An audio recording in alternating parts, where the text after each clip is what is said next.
Šiandien valgysim pižoniškai. Pasiruošėme anties krūtinėlę. Parodysiu, kaip ją paruošti ir iškepti. Kepsime klasikiniu būdu su daug sviesto, čiobrelių, česnako. Kaimynai pavydės. Bet nieko tokio, juk mes čia susirinkom skaniai valgyti, o ne žiūrėti, ką pagalvos kaimynai.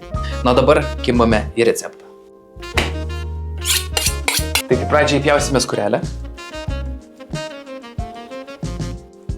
Filiuką paliksime į sriubai. Apipjaustyti.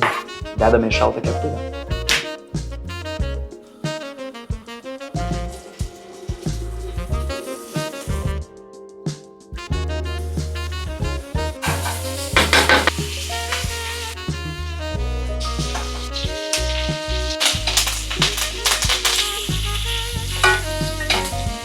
Kai pasiekiau kažkur 40 laipsnių, 43, dėsiu 3-4 minutėm į 180 laipsnių įkaitintą orkaitę.